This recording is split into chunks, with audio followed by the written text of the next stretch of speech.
From Episode 2 to Episode 3 that dropped on the 17th of July.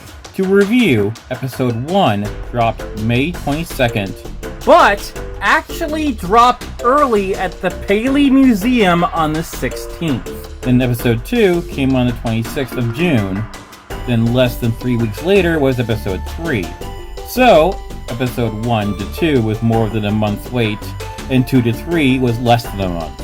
Coolness. But Volcano Chase wasn't. It was what you would call a filler.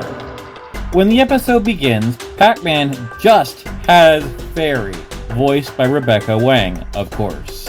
No meeting, no mission for her to bring her home, just Pac-Man on the hunt for the spiciest berry.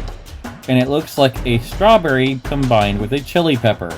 Considering that I am the budding botanist, I can tell you that a berry is a fleshy fruit without a pit that develops from a single flower with one ovary. And you couldn't make this fruit if you tried, as it's a product of breeding of a Rosaceae, the strawberry, and a Solanaceae, chili pepper. So this could be a product of botanical mimicry. Like with the AG strawberry and strawberry drop. I can't ignore this. They thought they were so clever. They took a classic bonus fruit and merged it with a power-up from Pac-Man Battle Royale CHOMP-IONSHIP, a current arcade game with no sufficient wiki, by the way, and gave it the same ability. I mean, for goodness sakes, even in Ghostly Adventures, when Pac eats a chili pepper, he turns into Fire Pac. Though while this episode is botanically screwy, it's a nice nod to Pac-Land, if very loose. Pac-Man is wearing his iconic travel cap and hover boots from said game, and the fairy is from there as well. That's not the only game this episode references, by the way, but let's go through it proper so we can point them out in order.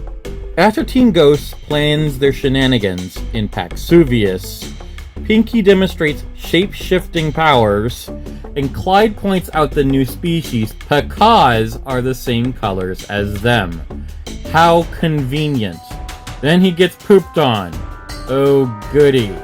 Then they want to go across the river, conveniently forgetting they're ghosts! They can hover across! But they had to, so they could give Inky a nickname, the Sinking Spectre, which he got at summer camp. Then they introduce yet another new creature, the Pacaconda, the one that left me scratching my head from the first screenshot. They float across the river using a giant purple snake. The snake snaps like a whip, and the ghosts, being incorporeal beings, are flung into a tree. Goodness! That's not the only thing this week that is failing to break my sense of disbelief. Team Ghost tries to set a trap for Pac with a strawberry as bait. And in typical cartoon fashion, their plan fails.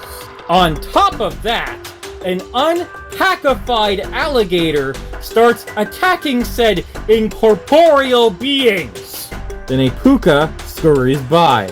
Now, while pukas originated in Dig Dug, they've been a part of the Pac-Man mythos since Pac-Man World as an ally, but are enemies in World 2 in the level into the volcano. It makes sense why the episode takes place in a volcano then. Inky demonstrates his inventive nature and creates a puka robot out of twigs and leaves to thwart Pac-Man's hike, but Clyde sabotages the mission by twirling their disguise in a circle for fun, and a puka plant, also from Pac-Man World 2's Into the Volcano level, being the most rare to encounter, eats their facade and sends them flying back to the beginning of the trail. With all their plans thwarted, Clyde is revealed to be something of a Paca whisperer, and they use their same colored birds to fly back up the volcano. Getting to the top, they try to attack Pac-Man, but he eats that botanically impossible berry, and he blows fire at the ghosts. And the end!